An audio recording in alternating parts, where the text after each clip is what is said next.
Salut les amis, alors décor différent d'habitude, forcément, puisque je suis à Échaud, non loin de Strasbourg, puisque comme je vous l'ai dit déjà, j'assisterai à Strasbourg-Lens demain à la Méno, mais on va déjà parler des 5 premiers matchs de cette 7e journée, qui a commencé par la grosse contre-performance de l'OM au Vélodrome contre Angers. Marseille qui avait finalement assez péniblement ouvert le score sur un but d'Euro et qui s'est vu rejoindre au score sur un coup franc direct d'El Haddani. Et une équipe de Marseille sans grande imagination, avec beaucoup de passes inutiles. Et on retrouve finalement un peu les défauts du jeu de possession qu'on peut voir dans d'autres équipes et dans d'autres clubs. Et un manque de soutien sur les côtés. L'absence par exemple de Merlin se fait beaucoup ressentir côté gauche à Marseille. Et puis bon, évidemment l'expulsion de Maupay qui a répondu à l'expulsion du jeune Angevin, les deux expulsions étant d'ailleurs tout à fait justifiées, on fait que malgré ce qu'a dit Platini, ça fait pas beaucoup plus d'espace et beaucoup plus de qualité. En tout cas, voilà, après la défaite à Strasbourg, c'est un match nul concédé par Marseille qui confirme qu'elle a quand même du mal avec les équipes qui ne leur proposent rien en face, si ce n'est à défendre, et que cette équipe de Marseille a besoin de place pour s'exprimer, et il faudra qu'ils résolvent ce problème assez rapidement, parce qu'il est bien évident qu'ils vont tomber de plus en plus contre des équipes qui vont faire cette tactique de porc-épic, surtout à Marseille. Cet après-midi, Saint-Étienne a battu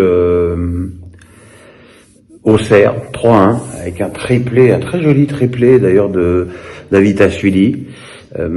Cette équipe de Saint-Étienne qui est quand même étonnante, parce que finalement elle se retrouve avec 7 points en 7 journées, ce qui, compte tenu de ce qu'elle a pu montrer, et quand on se souvient de son désastre à Nice, est finalement un résultat plus qu'honorable.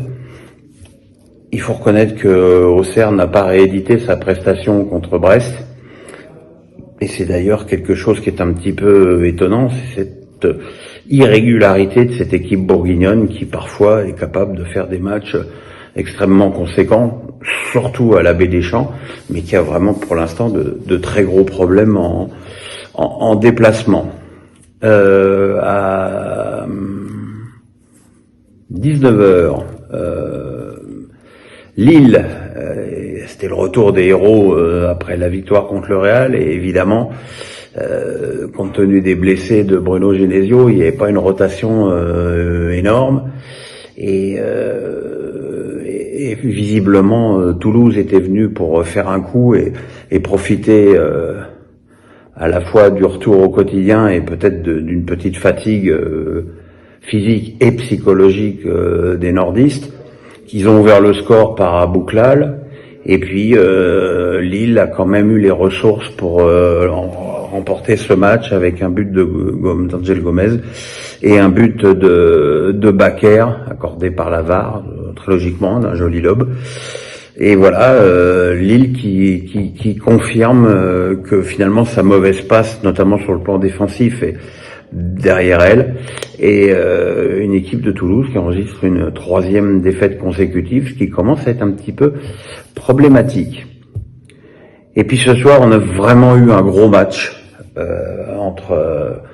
Rennes et Monaco, un match où les buts finalement sont arrivés assez vite dans ce match. L'ouverture du score de Kerrer sur un corner de Ben Seguir, bien coupé au premier poteau, l'égalisation extraordinaire de Ludovic Blas d'une frappe du gauche de 25 mètres, et un but de Balogun, encore une fois bien servi par Ben Seguir, qui montre qu'il peut être un bon joueur quand il daigne faire des passes,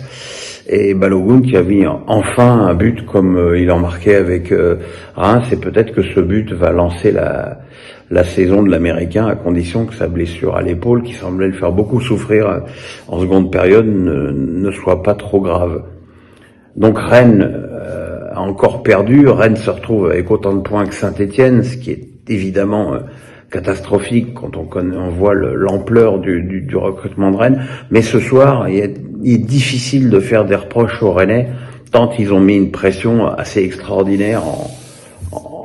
notamment en seconde période. Kalimundo en contre a frappé le poteau, et puis la défense monégasque a été assez extraordinaire tout le match. C'est une équipe quand même de Monaco, quand on se souvient des conditions de leur match nul à Zagreb, et là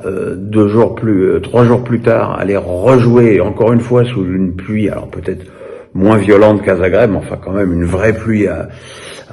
Rennes, ça montre quand même que cette équipe, techniquement, on le sait, a des joueurs de grande qualité, mais surtout physiquement, a un impact assez exceptionnel. Et je pense que c'est une équipe qui, là pour le coup, elle va certainement jouer le titre jusqu'au bout cette saison, parce que c'est une équipe qui a de grandes qualités. Voilà, on se retrouve demain pour la suite des matchs. Les cinq derniers matchs de cette journée. Donc comme je vous l'ai dit, je verrai le match de 15h, je ne verrai pas les 2 autres matchs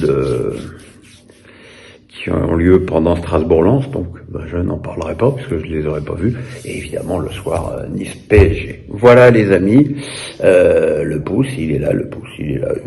il est toujours là, il est toujours avec moi, le pouce, la cloche, on s'abonne, enfin vous connaissez la chanson. À demain, bye bye.